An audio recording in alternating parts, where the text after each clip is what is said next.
샬롬 할렐루야. 우리를 불꽃 같은 눈동자로 지켜주시고 동행해 주시며 축복 가운데로 인도하여 주시는 사랑해 주신 아버지 하나님께 모든 감사와 영광을 높이 올려드리옵나이다. 아멘. 사랑해 주신 아버지 하나님께 모든 감사와 영광을 돌려드리옵나이다.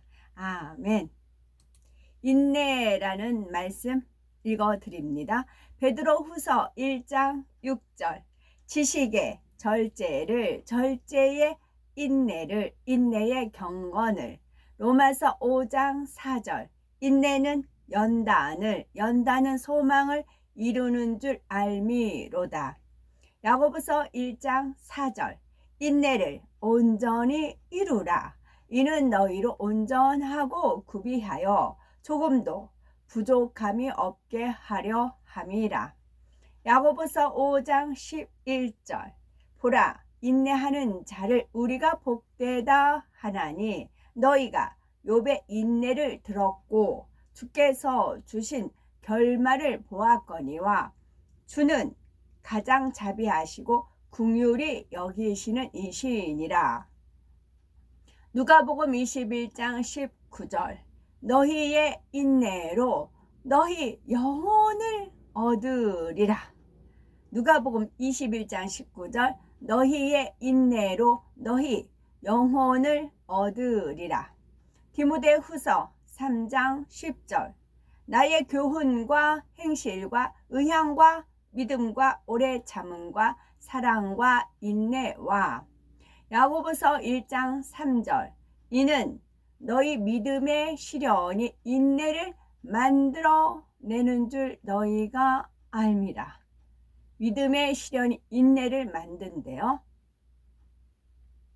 로마서 5장 3절 다만 이뿐 아니라 우리가 환난 중에도 즐거워하나니 이는 환난은 인내를. 디도서 2장 2절 늙은 남자로는 절제하며 경건하며 신중하며 믿음과 사랑과 인내하며 온전하게 하고. 로마서 15장 5절 이제 인내와 위로의 하나님이 너희로 그리스도 예수를 본받아 서로 뜻이 같게 하여 주사. 아멘.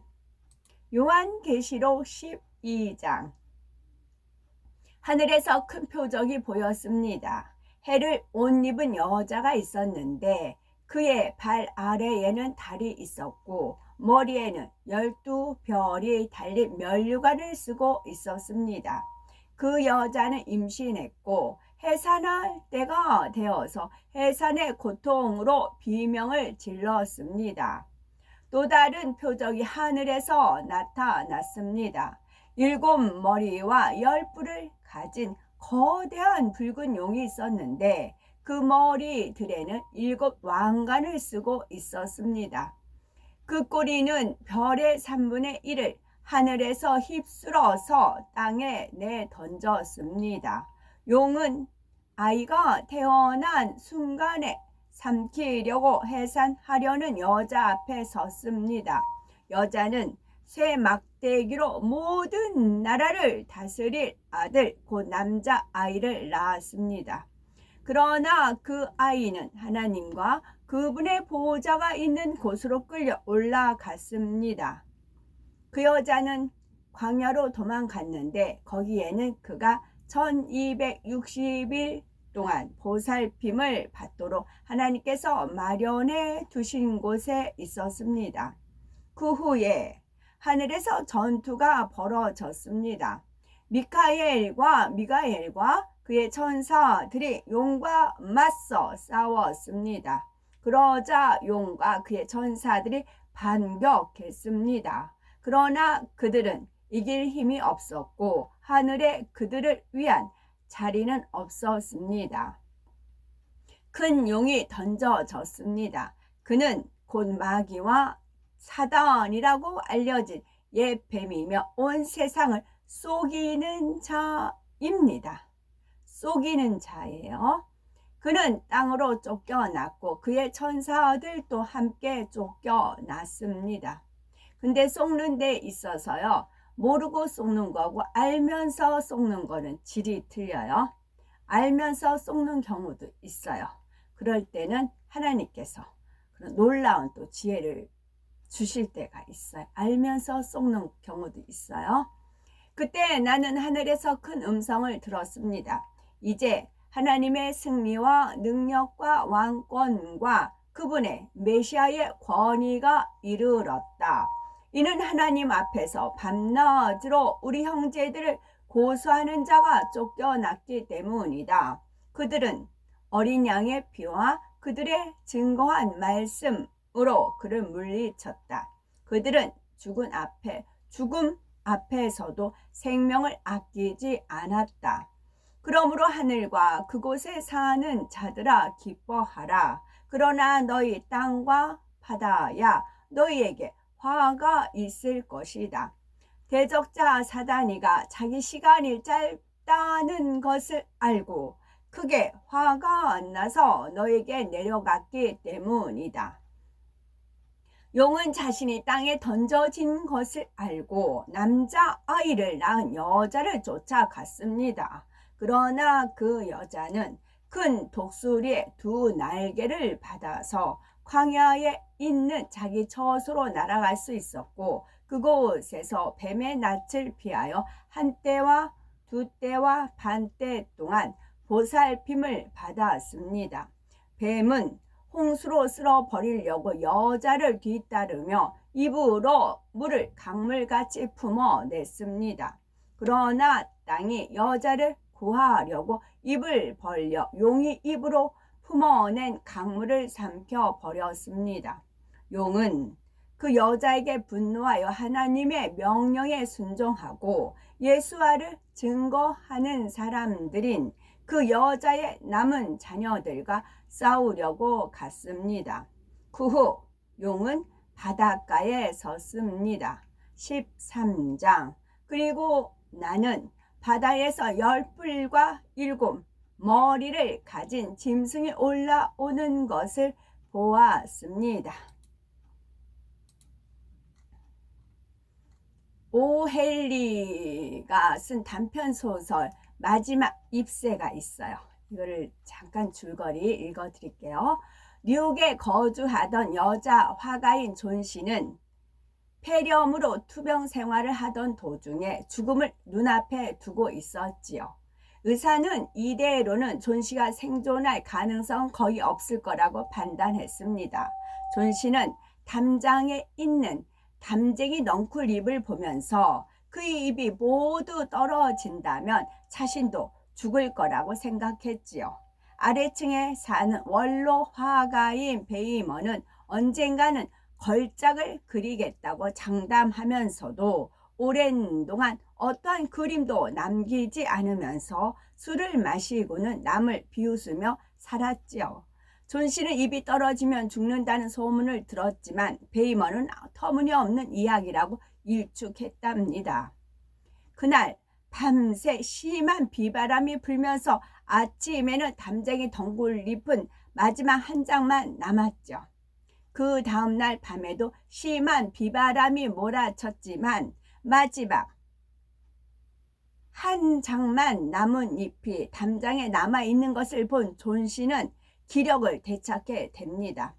마지막 남은 잎은 베이먼이 담장의 붓으로 정밀하게 그린 것이었지요. 사다리를 타고 차가운 비바람을 맞고 밤을 새며 벽에 잎을 그린 베이먼은 이틀 만에 폐렴으로 죽고 맙니다. 이 사실을 안 존 씨의 동료인 슈는 마지막 잎새가 베이먼이 생전에 언젠가 그리겠다고 말했던 걸작이라고 평가했답니다. 직접 책을 읽으면 더 감동이 되는데 이건 짤막한 줄거리이고요. 이 말씀을 제가 왜 읽어드리냐면 모든 일에 완전하시고 온전하시고 아름답고 아름다우신 주, 모든 것을 갖고 계시며 모든 것을 운영하시고 아름다운 빛 자체로 홀로 계셨던 주, 모든 것을 이루심을 찬양하리이다. 품으신 뜻대로 깊고 비밀한 것들 하나하나를 세세하게 보이시고, 그러니까 품으신 뜻대로 하나님께서 품으신 뜻대로 갑니다. 그리고 깊고 비밀한 것들을 하나하나를 세세하게 보여주시고요. 그리고 만물을 보시고 심히도 기뻐하시며 그 마음의 감동을 받으시고 웃으시는 주의 아름다움을 찬양하리이다. 아름다운 꽃들과 짐승들과 새소리 가운데도 창조주의 마음이 담겼나이다. 99년 10월 30일 날 퍼즐 조각이 뭐가 있냐면, 하나님께서 저한테 뭘 질문하시면 제가 답하고 질문하고 답하고 그런 게 계속 있었어요. 그거는 이제 하나님 말씀에 준해서 했고, 또 제가 살아왔던 인생의 모든 것을 그런 적이 있어요. 근데 하나님께서 이파리를, 꽃잎의 이파리를 제가 대답을 해야 되는 거예요. 그러니까 하나님께서 코스모스 하면 코스모스 이파리가 좀 다른 것과 틀리잖아요. 하늘 하잖아요. 그거. 그러면 채송화, 그럼 채송화 잎이 틀리고, 무궁화 하면서 또 난꽃 같은 건 뾰족뾰족 하잖아요. 그래서 하나님께서 물으시면 제가 답하고 묻고 답하고 그런 게 있었어요. 그리고 정답은 없고, 왜 그런 걸 물으시고 답을 해야 되는 그런 것도 없고 그냥 넘어가고 다음 것도 넘어가고 그랬습니다. 어제 제가 공원 아지트에 있는데 제 오른손에 뭐가 또 하나 새겼는데, 아무리 봐도 그냥 잎새예요.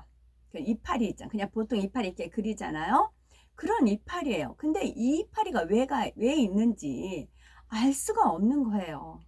그래서 봐도 이파리인데 이 이파리가 왜 있는 거지? 그래서 마지막 잎새라는 그 책을 읽었던 기억이 있어서, 마지막 잎새라는 얘기인가, 거기에 무슨 영적인 뜻이 있는가 알 수가 없었어요.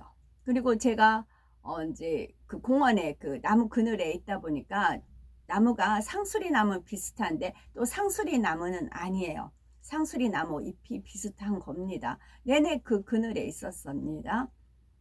어제는 구름이 한 점도 없고 햇님만 비쳤어요. 그러고 있는데 어느 순간에 이 그 제 나무, 누워있는 나무 그 이파리 모양하고 제 손에 이파리 있는 모양하고 똑같은 거예요. 소스라치게 놀랐어요. 이 손에 제 인을 친 분은 헤브라님이 인을 치셨댔잖아요. 2005, 2006, 2007 쪽 이제 6년 있는 사이에 이제 어느 해인지는 몰라요. 인을 쳤잖아요. 거기에서 어제 제가 이제 동해물과 하는 데는 해님이 계속 빛을 발하시더라고요.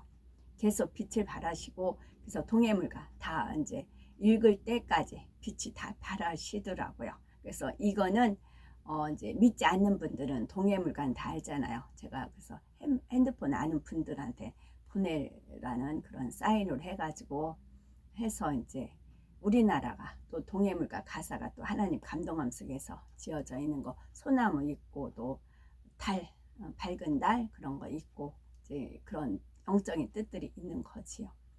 그래서 어제 너무 감동, 소스라치게 놀랐어요. 세상에 하나님은 제가 그 나무 그늘에 그 이파리하고 너무 똑같은 겁니다. 정말 하나님을 찬양하지 않을 수가 없었지요. 여기서 흙 하나, 모래 하나, 먼지 하나에까지도 창조주의 뜻하신 바가 담겼나이다. 모든 것을 섭리대로 이루신 주를 찬양하리이다. 작은 것 하나하나에도 의미를 두시어 만물을 지으신 그 손길을 찬양하리이다. 하나님, 여호와 하나님을 손길을 찬양하지요. 뜻과 섭리를 이루시기 위하여 하나하나를 아름답게 만드신 주를 찬양하리이다. 찬양하리이다. 아멘. 오늘도 저희들을 서서히 여유 있게 투영동승 신압으로 총총히 금과 옥조로 이끌어 주셔서 고맙고 감사드리옵나이다. 아멘. 예수 그리스도의 이름으로 명하노니 원수 마귀 사단아 물러가라 물러가라. 하늘 공중 권세 잡은 악의 영들과 그의 사자들아 예수 그리스도의 이름으로 명하노니 물러가라 물러가라. 아버지 하나님, 천군 천사와 성령의 불담으로 우리의 생각과 우리의 마음과 우리의 모든 환경을 지켜 보호하여 주옵시고 주님의 불꽃 같은 눈동자로 지켜 보호하여 주옵소서. 감사드리오며 길이요 진리요 생명이며 부활이요 생명이요 영생이 되시는 우리 주 예수 그리스도 이름 받들어 기도 올려드리옵나이다. 아멘.